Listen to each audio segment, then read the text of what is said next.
കസ്റ്റമേഴ്സിനെ മണ്ടന്മാരാക്കുന്നതാണോ ഇനി അതല്ല ഫ്ലിപ്കാർട്ടിൽ ഈ പ്രോഡക്റ്റ് ഒക്കെ ലിസ്റ്റ് ചെയ്യുന്നവന്മാർ അത്ര മണ്ടന്മാരാണോ ഇത്ര കഴിവിട്ടന്മാരാണോ പിടിച്ച് വർക്ക് ചെയ്യാനായിട്ട് ഇരിക്കുന്ന ഫ്ലിപ്കാർട്ട് വേറൊന്നുമില്ല എയർഡ്രോപ്സ് 161ൻ്റെ പുതിയ പ്രോഡക്റ്റാണ് എൻ്റെ കയ്യിലിരിക്കുന്നത്.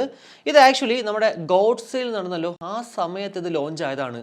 ഒരു രീതിയിൽ നോക്കുകയാണെങ്കിൽ ബോട്ട് നമ്മളെ അത്യാവശ്യം നല്ല രീതിക്ക് മണ്ടന്മാരാക്കുവാണ്. കാരണം ബോട്ടിൻ്റെ ഭാഗത്ത് നിന്ന് ഒഫീഷ്യലി ഇതൊരു അപ്ഗ്രേഡ് വേർഷൻ ഇറങ്ങുന്നു എവിടെയും ഞാൻ ന്യൂസ് കണ്ടില്ല. പ്രത്യേകിച്ച് ഫ്ലിപ്കാർട്ടിലൊക്കെ മറ്റത് ഏത് പ്രോഡക്റ്റ് ഇറക്കിയാലും കൊട്ടി ആഘോഷിക്കുന്നതാണ്. എന്നാൽ ഇതിൻ്റെ ആ ഒരു കൊട്ടി ആഘോഷം ഞാൻ എവിടെയും കണ്ടില്ലായിരുന്നു. അതുകൊണ്ട് തന്നെ ബോട്ടും ഫ്ലിപ്കാർട്ടും ഒക്കെ തമ്മിൽ നമ്മളെ എല്ലാവരെയും അങ്ങോട്ട് മണ്ടനാക്കുന്നോ എന്ന് സംശയമുണ്ട്. എന്തായാലും ഈ വീഡിയോ കാണുന്നവർ ഒരിക്കലും ദയവ് ചെയ്ത് മണ്ടന്മാരാകരുത്. കാരണം ബോട്ട് എയർഡ്രോപ്സ് 161 എന്ന് പറഞ്ഞിട്ട് നിങ്ങൾ ഫ്ലിപ്കാർട്ടിൽ സെർച്ച് ചെയ്യുവാണെങ്കിൽ 2 പ്രോഡക്റ്റുകൾ കാണാൻ പറ്റും.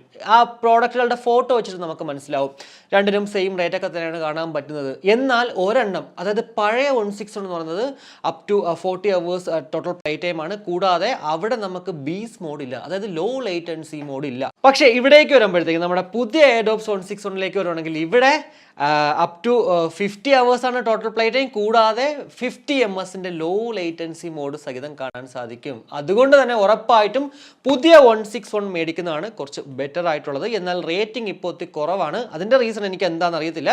ഞാൻ എന്തായാലും പേഴ്സണലി ഉപയോഗിച്ചതിൻ്റെ ആ ഒരു കാര്യം ഇന്നിപ്പോൾ ഈ ഒരു വീഡിയോയിലൂടെ നിങ്ങൾ കാണുന്നതാണ്. അപ്പോൾ ഇത്രയേ ഉള്ളൂ. എന്നാലും ഈ ഒരു വീഡിയോ പൂർണ്ണമായും കാണുന്നതിലൂടെ ബോട്ട് എയർഡ്രോപ്സ് 161 പുതിയ ആ ഒരു സാധനം നമ്മൾ വാങ്ങിച്ച വർക്ക് ബൈങ് ആകും അല്ലെങ്കിൽ എന്തൊക്കെയാണ് ഈ ഒരു പ്രൊഡക്റ്റിൻ്റെ സവിശേഷതകളെന്ന് മനസ്സിലാകുന്നതാണ്. സത്യം പറഞ്ഞാൽ വീഡിയോയിലേക്ക് കിടക്കുന്നതിന് മുന്നേ ഒരു കാര്യം കൂടി പറയാതിരിക്കാൻ വയ്യ. നമ്മുടെ ചാനൽ അൺബോക്സ് ചെയ്ത ആദ്യത്തെ ആ ഒരു 161 ദീപ് സ്റ്റോർ വഴി സെയിൽ ചെയ്തിട്ടുണ്ടായിരുന്നു. അതിവിടെ നമ്മുടെ തിരുവനന്തപുരം പട്ടത്ത് സ്പെൻസേഴ്സിൽ വർക്ക് ചെയ്യുന്ന ഒരു ബ്രോയ്ക്കായിരുന്നു. ഞാൻ ആ സമയത്ത് സൈക്ലിംഗ് ഉണ്ടായിരുന്നു. അപ്പോൾ അതുകൊണ്ട് തന്നെ സൈക്കിൾ ചവിട്ടിയിട്ടാണ് ആ ഒരു പ്രോഡക്റ്റ് അവിടെ ഡെലിവറി ചെയ്തത്. കൂടാതെ അവിടെ വെച്ചിട്ടാണ് നമ്മുടെ നോയ്സ് ബഡ്സ് VS104ൻ്റെ മൈക്ക് ക്വാളിറ്റി ചെക്ക് ചെയ്ത്, ഔട്ട്സൈഡ് മൈക്ക് ക്വാളിറ്റി ചെക്ക് ചെയ്തിട്ട് ആ ഒരു ഷോർട്സ് ഇവിടെ നമ്മുടെ ഈ ഒരു ചാനലിൽ അപ്ലോഡ് ചെയ്തത്. അപ്പോൾ എല്ലാം ഇപ്പോൾ ഈ ഒരു എയർഡ്രോപ്സ് 161 എൻ്റെ കയ്യിൽ വന്നപ്പോഴത്തേക്ക് തിരിച്ച് ആ ഒരു ഓർമ്മകൾ ഇങ്ങനെ വന്നു. അത് നിങ്ങളുടെ അടുത്ത് ജസ്റ്റ് ഷെയർ ചെയ്തു. എന്തായാലും എൻ്റെ കയ്യിലിരിക്കുന്ന ഈ ഒരു 161 നിങ്ങൾക്ക് വേണമെങ്കിൽ ഉറപ്പായിട്ടും ഇൻസ്റ്റയിലുള്ള ദീപ് സ്റ്റോർ വന്നാൽ മതി. അവിടെ നിന്ന് മേടിക്കാം. ഞാൻ മേടിച്ചതിനേക്കാളും കാശ് കുറച്ച്